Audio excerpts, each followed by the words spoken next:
Alright, and we're off, people. Good morning. Okay, just had to check that that was recording, and it is. So, look at God. Okay, hello. My name's Anti. Welcome back. Oh my God, I keep choking on my spit. That's been happening a lot, like the last 2 months. I don't know if I should be concerned. Yeah, not sure what to do with those thoughts, but let's just leave them alone for now.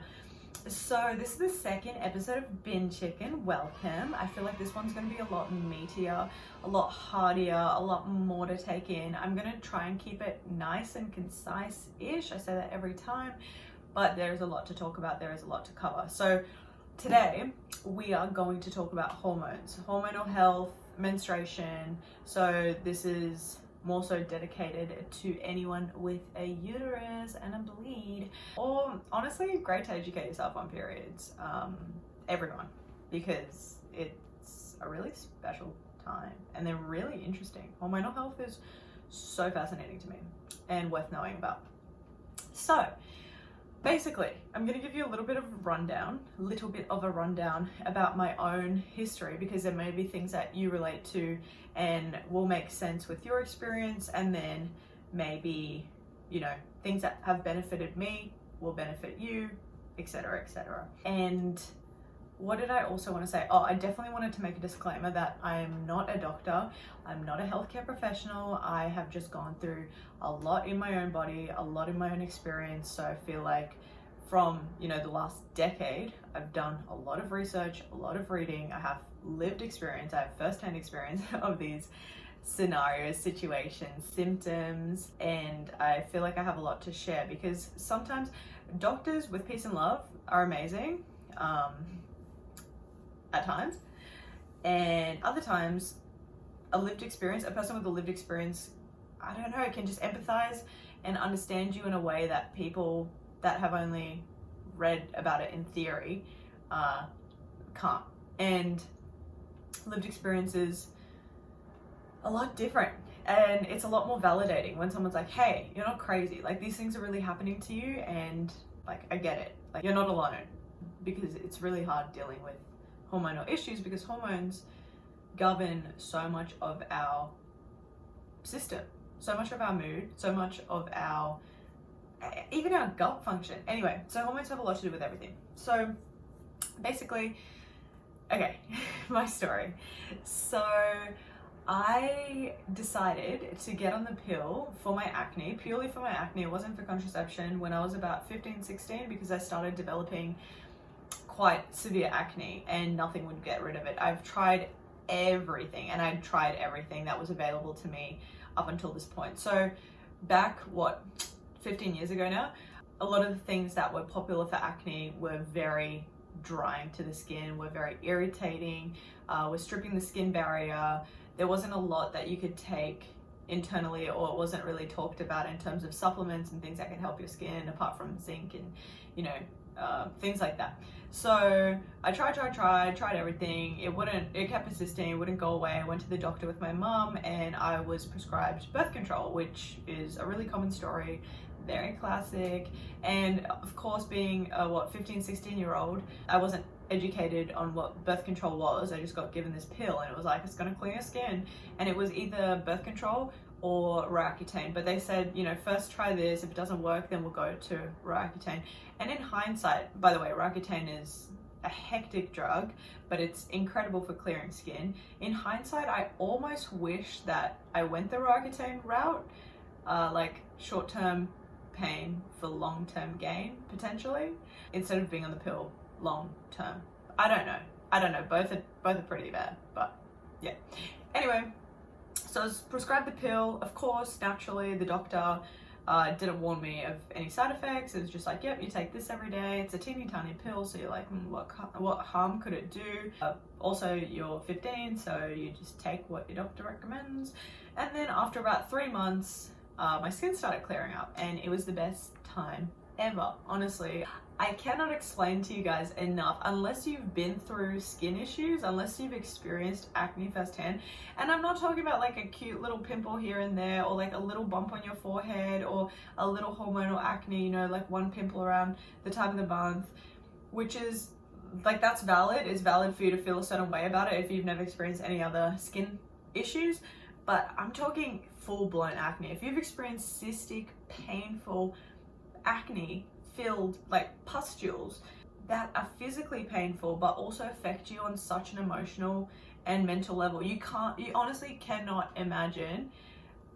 You can't imagine. If you have clear skin, you cannot imagine, because even in my periods of clear skin, it was hard for me to remember what it was like to have acne. It's like, you know, when you're sick, it's hard to remember what it was like to be healthy and vice versa.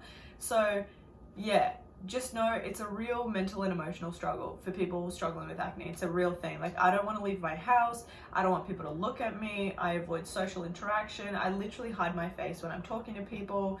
When I've had acne, it really impacted my self-esteem, really impacted the way I saw myself. It's like I felt like I was making myself invisible because I was so uncomfortable.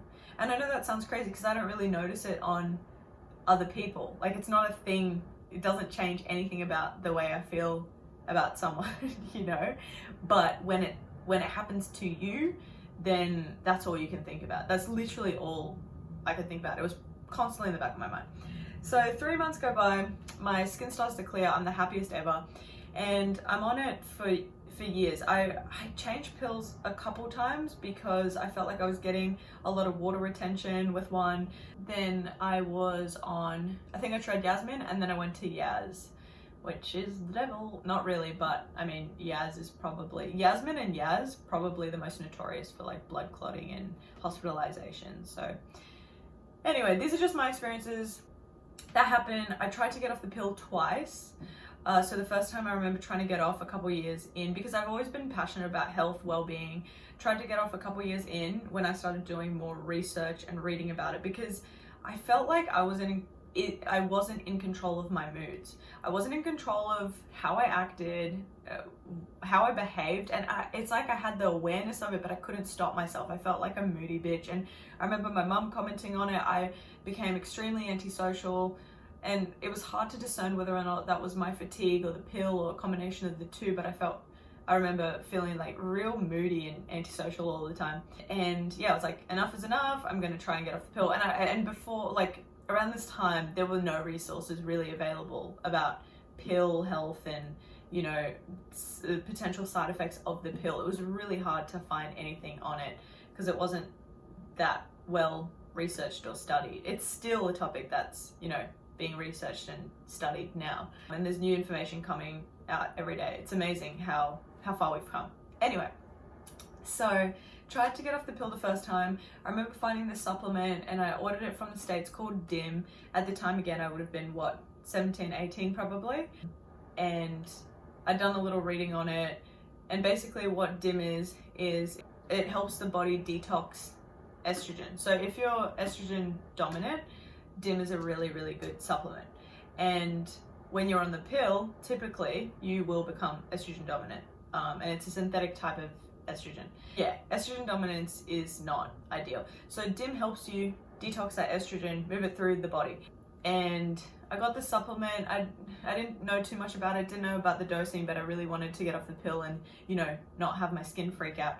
And I lasted for about 3 months, and then literally overnight I had the worst breakout. Like, it was like 1, then 2, then 5, then 10. It's like they weren't stopping, and they were cystic, like massive cystic pimples on my chin, on my back, on my face, on my neck, places I'd never experienced acne before. It was the worst acne of my life. And of course I went blue, felt absolutely shit about myself, I was so embarrassed. I was so self-conscious. I was in so much pain because these lesions, these acne cysts were so massive. So I didn't know what to do, freaked out, DIM wasn't helping, and I eventually went back on the pill.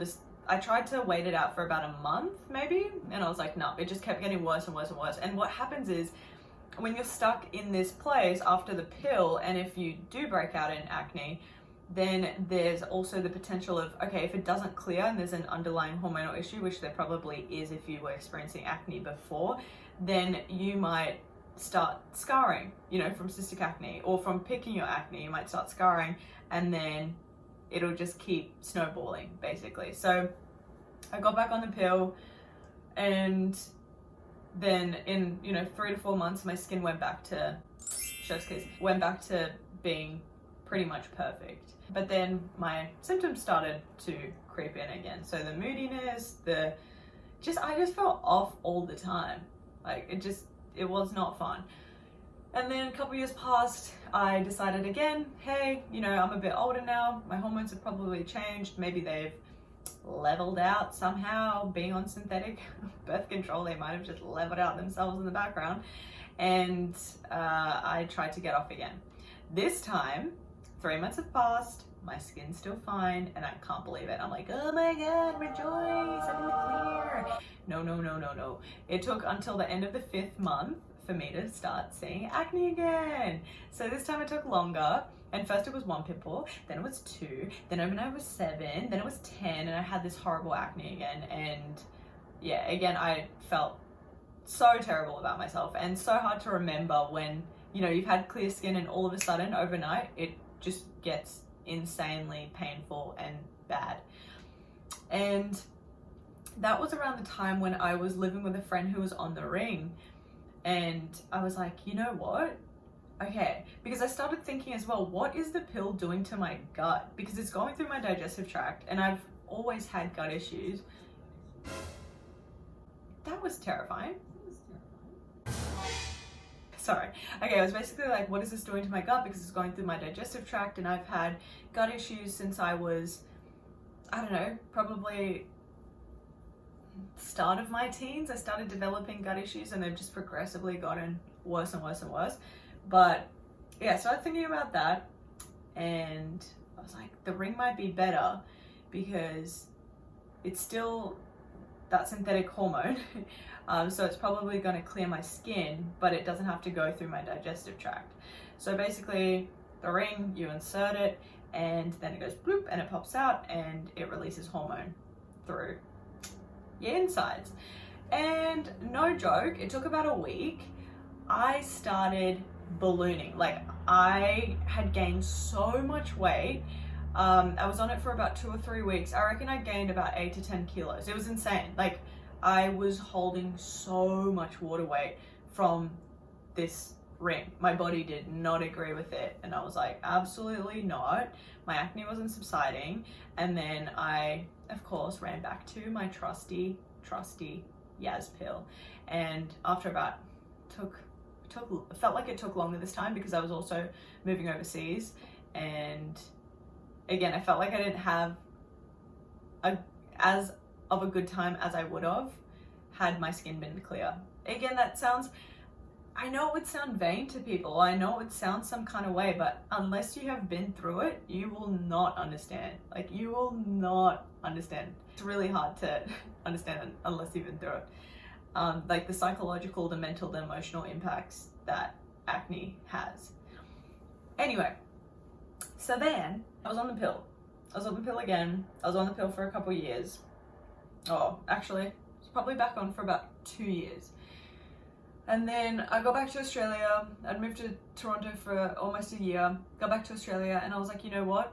Enough is enough. I'm really going to focus on, like, there must be a way because this isn't the answer. What? Am I going to be on the pill for the rest of my life? Like, I'm not connected to my body. I'm not connected to my hormones. My hormone production is obviously ceased because I am replacing it with synthetic hormones. Yeah, I was like, enough is enough. I'm really going to focus on my health. I'm going to get off the pill. I'm going to do all of this research. I'm going to figure it out. I'm going to be well equipped. I even tried to wean off the pill. Oh yeah, that was another thing I did. Like, that time I went off the pill, the second time, before I went on the ring, I tried to wean myself off the pill. So I'd read articles about people like cutting their pills in half and quarters. Insane. The pills are like this big. It was crazy. That's probably what delayed the acne because I was weaning myself off. So my body was like, what the hell? Anyway, so yeah, had enough. Wanted to take myself off the pill again for a 3rd time. And I started developing, so by this stage, I've been on the pill for a decade, right? And I started developing headaches, which I'd always experienced headaches, but not like this. So started developing them more regularly. So it was like once a week, then it was like twice a week, then it was a couple times a week, and then they started turning into migraines. And I'm like, what the hell? I even remember telling mum, like, I keep getting these migraines And I feel like it's related to the pill. Like, I kept connecting the two intuitively. I'm like, it's connected to the pill, it's connected to the pill, which was weird because why after 10 years am I starting to get these symptoms? And mind you, in between all this, I've been through a host of different health issues, have had chronic fatigue for a decade now. So there's all of these other things connected to it. Anyway, that's for another episode. But so I'm having these headaches, and then I remember this is 2019 now, in February, and I was on the Gold Coast about to go for a job interview, and I was at my friend's place.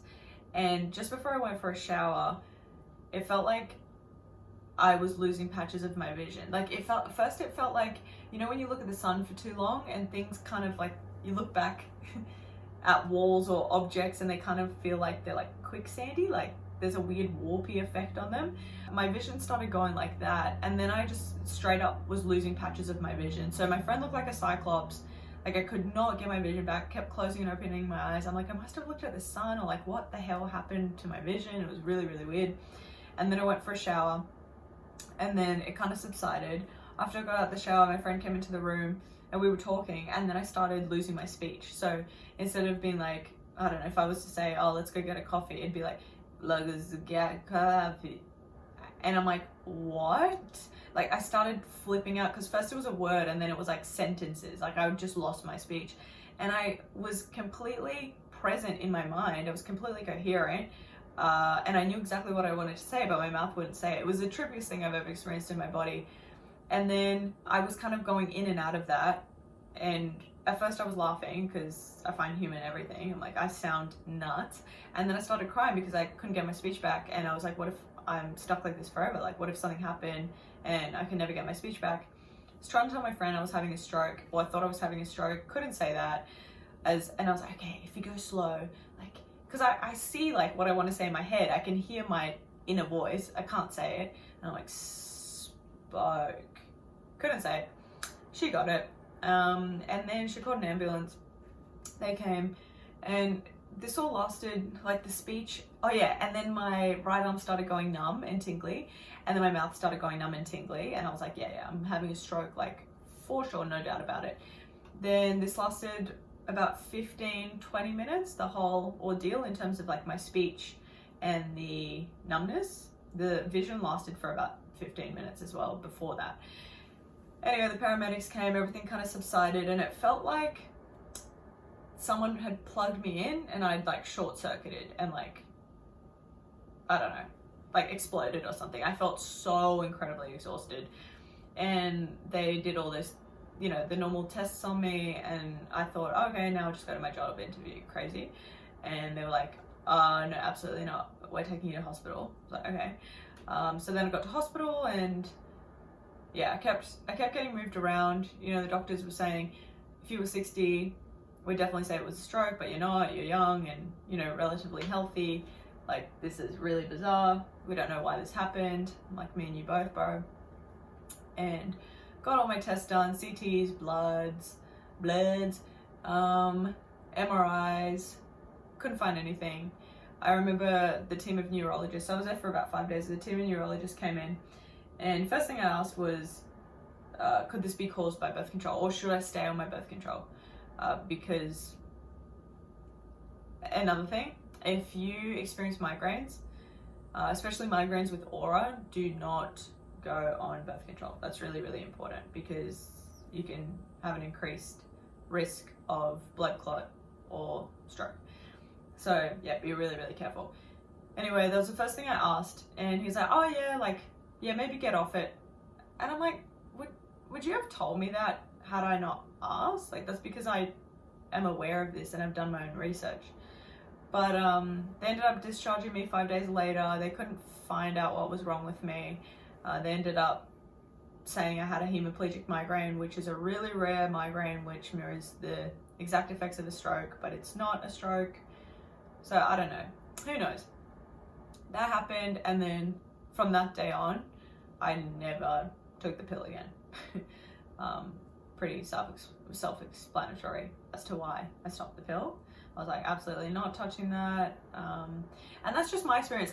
I'm in no way, by the way, bashing, sorry, I'm a bit slow today, mind-wise. I'm in no way, shape or form bashing the pill. I think it has its place. It did amazing things for me and my skin and my self-confidence.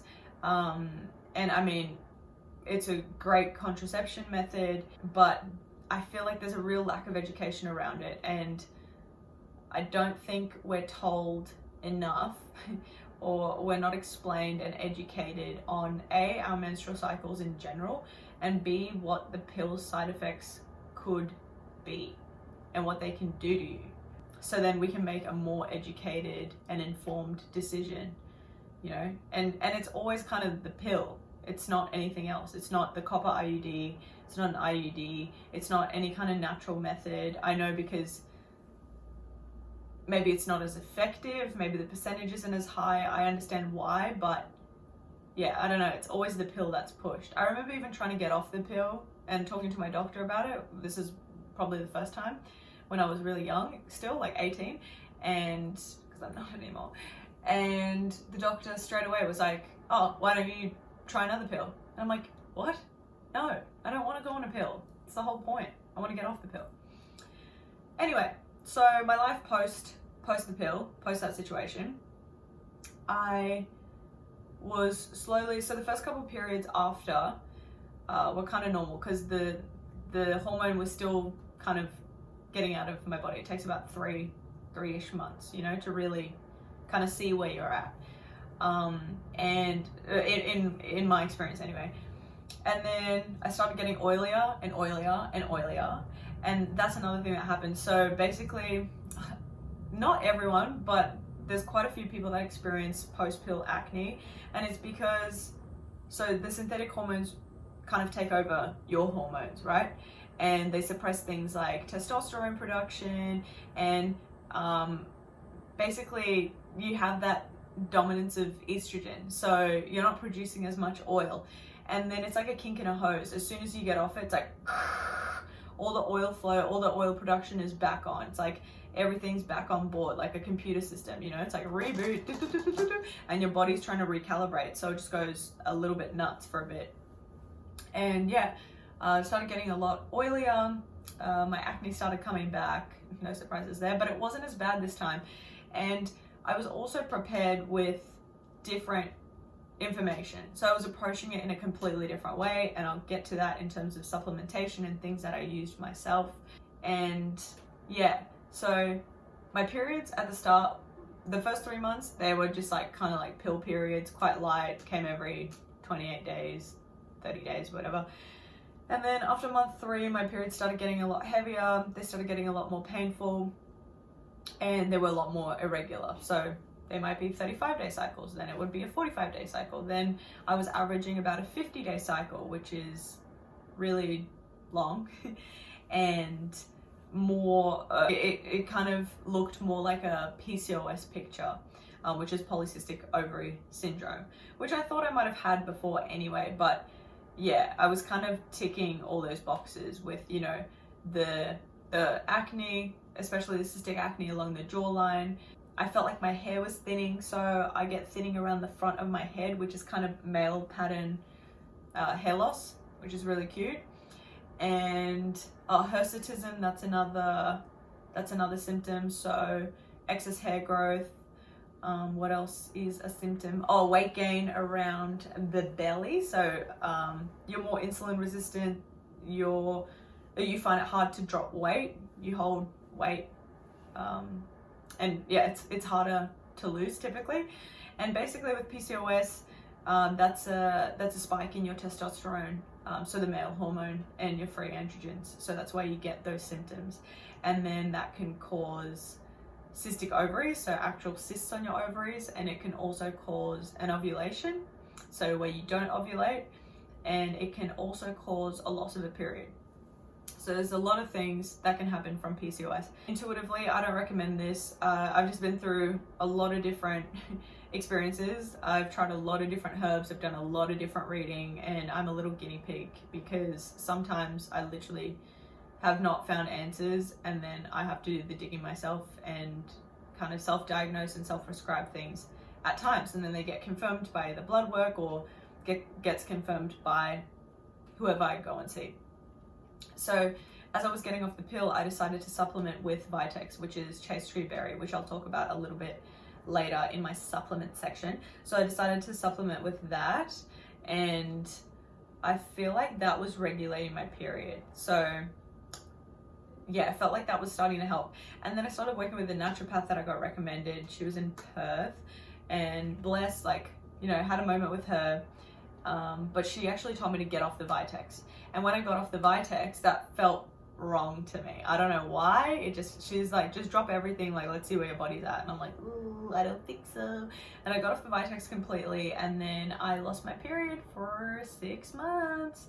And that felt awful. It felt awful. It felt like my body wasn't working.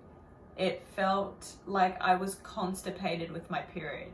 Like, literally every month I'd be like, oh, it feels like I'm about to get it, you know, all those like premenstrual symptoms. And it just never came.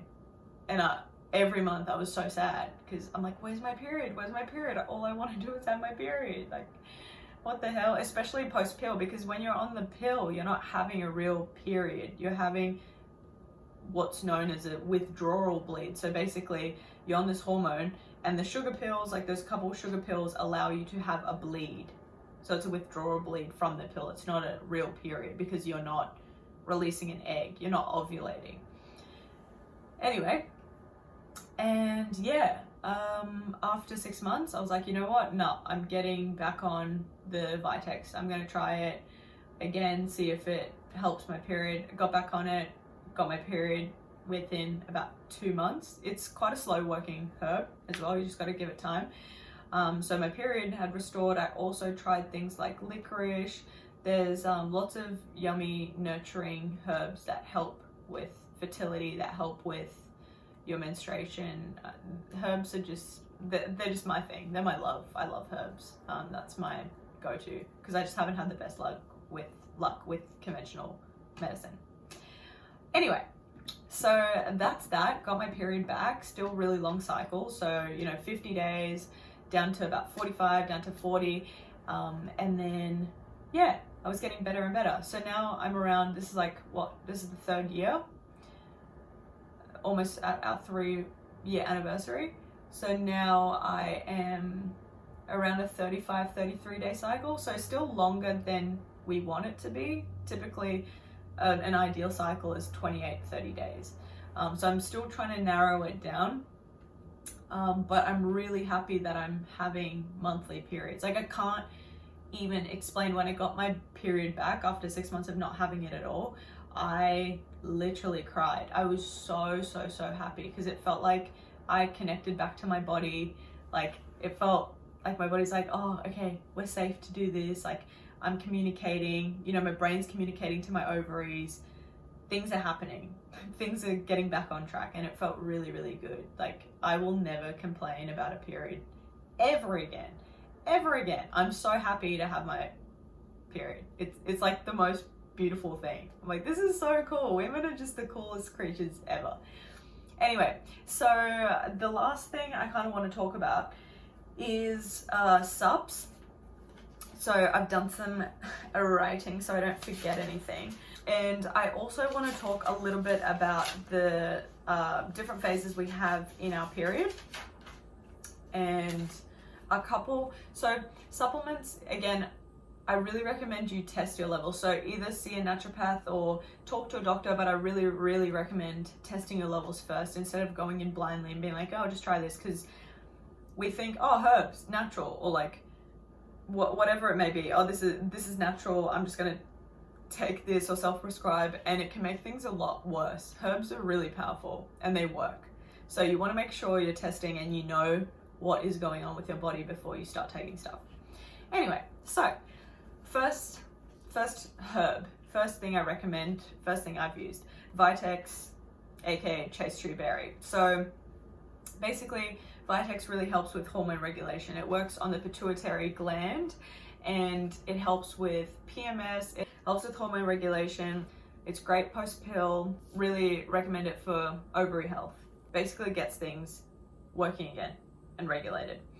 DIM, which I talked about before. So DIM helps with estrogen dominance, It helps with passing estrogen through the body quicker. So especially, you know, post-pill, we're typically estrogen dominant. Oh, another thing I was doing, so instead of supplementing, I always recommend food first. So really try and get your diet in order. I know we think, healthy eating, like good sleep, like whatever. We hear it all the time, but we typically don't apply that. We don't apply that advice first, because it almost seems too easy, but it also requires some level of discipline. It's hard at first, you know, to eat really healthy. It's hard at first to get enough sleep, especially if you don't have good sleeping patterns or you have insomnia. It's hard to get into these good habits. Like, it's hard to start exercising if you haven't exercised or you're not really an exerciser. But all of these things really help in terms of our overall health and, of course, our hormone health.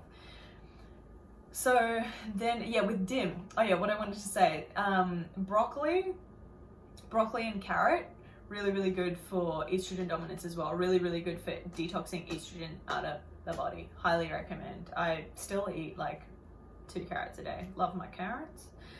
Anyway, next we move on to magnesium. I think magnesium is a really, really great supplement for everyone. Magnesium is vital to everyone. There's over 300 functions in the body magnesium is used for. It's great to supplement with because our soil isn't really rich in magnesium anymore. It's not very nutrient rich, so it's good to supplement with it. And magnesium helps PMS, it helps anxiety / mood disorders, cramping, etc. It's also great transdermally, so your skin absorbs magnesium amazingly well. I like to spray, I have a magnesium oil spray that I like to spray on the soles of my feet before I go to bed, and I find that really, really beneficial. I find that my sleep is deeper, and yeah, love spraying magnesium. Magnesium oil also on your lower back and around the front during your period is amazing. Feels so good. Really, really good for cramping. Then we have B6. Vitamin B6 is great for reducing PMS symptoms. It's especially needed for the production of neurotransmitters that affect mood. So B6 is a really great one for PMS and kind of mood disorders. I don't want to call them disorders, but you get me. We all know, like, when we, or maybe we don't, but when we have PMS and we don't really feel like ourselves, B6 can really help. Probiotics. So probiotics, I mean, all round, gut is your second brain. Gut is extremely important, especially if you're still on the pill. I'd highly recommend supplementing with a probiotic, a high quality probiotic at the same time, just to help with your gut function. Then we have spearmint tea. It's like my little secret holy grail, which won't be so secret anymore, but spearmint tea for excess testosterone and free androgens in the body. So the study's done on spearmint tea, not any mint tea, not peppermint, not any other mint, but spearmint specifically, that helps with free androgens and testosterone. So it helps with those symptoms. It helped with my acne. It helped with my oil production. I felt like it just kind of calmed things down for me. So I was religiously, I still drink it every week. I have a box in my kitchen right now, but I was drinking about 2 cups of it a day. I also have this tea called Female Balance by Planet Organics, I think. Hashtag not sponsored, but it's a really, really great blend as well. I felt like it was making my cycles shorter when I was consistently drinking it, and it's a beautiful blend of chamomile, which is nice and calming, licorice root, nettle, and sage. I've also, just a fun side note, I'm really into ginger at the moment, like really, really into it. I'm talking probably not the best, but I've been eating, so weird, I've been slicing it up and putting it in a little bowl with honey, Manuka honey, and lime juice, and just eating it raw. Just a little bit, because too much of it can cause some stomach issues. It can make you a little bit sensitive, and it's quite spicy, quite hard to eat raw, but I love it. But ginger was really, really good as well. I used to drink quite a bit of ginger tea, like fresh ginger root in hot water with lemon, to try and induce my period, and I felt like that was helping for a while. Another thing I want to talk about is seed cycling. So seed cycling is another non-invasive, like, don't have to test to be able to use this. It's not a supplement. Seed cycling is a great method. Again, I've tried it on and off. And basically what it is supplementing with different seeds. So what is it? The first 14 days you take flaxseed, a teaspoon of flaxseed, don't quote me, and a teaspoon of pumpkin seeds. So those seeds help with your estrogen. And then day 14 to the first day of your period, you take a teaspoon of sesame seeds and a teaspoon of sunflower seeds, and that helps with your progesterone. So I thought that was really, really cool when I found out about it. And yeah, it's a really non-invasive, don't have to test, gentle way to kind of support your hormones. And lastly, I just want to talk a little bit about our menstrual cycle. There's 4 phases in the menstrual cycle, and I feel like it's crazy. There's so many things that we don't know. Or maybe we do, maybe a lot of women do. I certainly didn't until I started having issues with my period, about just how much goes on in our bodies and how we go through different cycles, different drops and peaks in hormones, which will affect our mood, which will affect our energy. So really kind of working with your cycle is a beautiful way to tune into your body. So day 1 of your period is the first day of your cycle. So that's your menstruation phase. So energy is the lowest here. So day 1 of your period, I don't know about you, but for me it sucks. I felt really tired and sore. So energy is the lowest, progesterone plunges here. So we want to rest, we want to be gentle and nurturing. An Epsom salt bath would be beautiful here. It would help with your cramping, it would help just relax the body. Really nurturing, very gentle. Journal, it's a great time. You're literally releasing, like it's a release. Your period is a release. It's a great time for self-reflection. And it's also a great way to see how your month's gone, or however long your cycle is. It's great to see what that cycle was like. Because I know, for example, if I go through a lot of stress, again, I'm turning the page, sorry. If I go through a lot of stress in my cycle, my period will probably come even later. My period might last longer. It might be shorter. It might be heavier. It might be lighter. There's so many things that affect our cycle. So it's kind of a great way to see where you've been for your cycle. Like depending on how you bleed, depending on how you feel, depending on your symptoms. The second phase we go through is the follicular phase. So just after your period, your pituitary gland releases a hormone called follicle stimulating hormone, which stimulates the follicles in your ovaries, and these follicles contain your eggs, which is really cool. P.S. I thought this was a really cool fun fact. Really cool. Why do I keep saying cool? You are born with all your eggs. Even when you're in your mama, you have all your eggs ready to go, like they're in you, in your ovaries. I thought that was just the coolest thing. So during this second phase, the follicular phase, your estrogen and your testosterone, I never know whether to say estrogen or estrogen, so I just kind of oscillate between the two. So your estrogen and your testosterone start to rise. This can assist with your energy and mood. Testosterone stimulates libido, and estrogen makes you feel more extroverted and suppresses your appetite. During this period, you might feel like you have more energy for strenuous exercise. You might feel more confident, more in your power, more in your decision making energy. Then phase 3, we have ovulation. So an egg gets released from its follicle, and it typically survives for from 12 to 24 hours. This is where your sex drive is at its highest. And that's because our bodies are wired to try and make babies, especially, while you're ovulating. Prime time, baby. That's literally the only time you can get pregnant. Isn't it cool? Like your hormones assist, your body assists with trying to have a baby. It's like, I'm gonna lift testosterone up, you're gonna peak here, your estrogen's gonna be here, you're gonna be feeling beautiful, you're gonna be feeling hot, you're gonna wanna have sex, you're gonna just be ready. It's just insane. The body is so fascinating to me. Okay, and then last but not least, we have our luteal phase. So this is a good time for nesting, chores, winding down, getting things done on your to-do list. And the second half of this phase is typically when women experience PMS type symptoms. So things like cravings, especially carb cravings, breast tenderness, bloating, headaches, anxiety, moodiness, all those fun PMS symptoms that we typically get the week or two before our period. So it's a really good idea to practice good self-care before your period. Just so, yeah, when it comes, sorry, again, I'm turning the page. When it comes, yeah, you're just in a nice, peaceful state. You know, you're not stressed out, you're not doing anything, try not to do anything too strenuous during your period.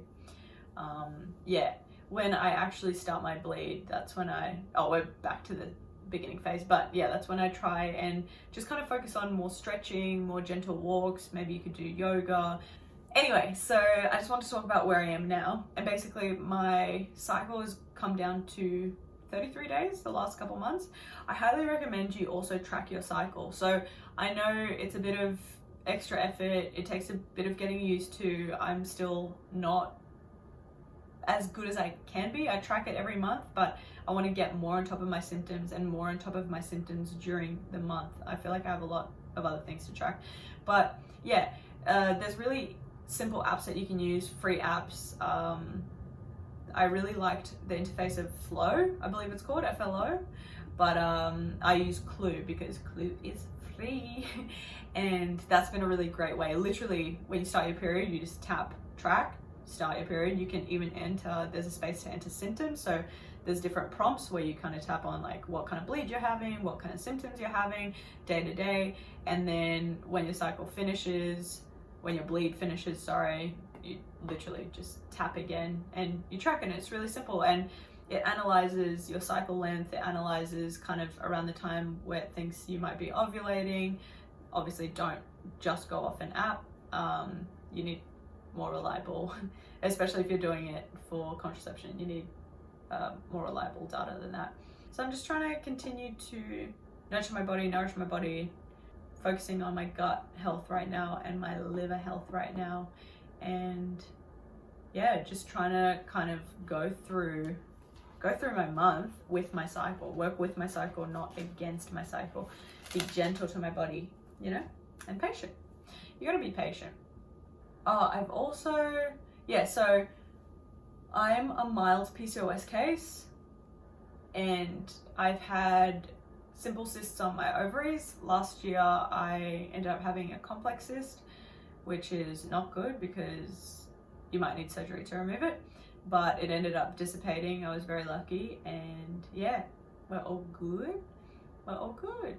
And yeah, thank you guys so much for listening. I hope you learned a little bit of something. Let me know if you have any, I hope you learned a little bit of something. Let me know if you have any questions. Yeah, I love talking about periods, if you can't tell, and health. And yeah, I'm sure I'll do a lot more episodes about our cycles and health. Okay, have a great day, Illy.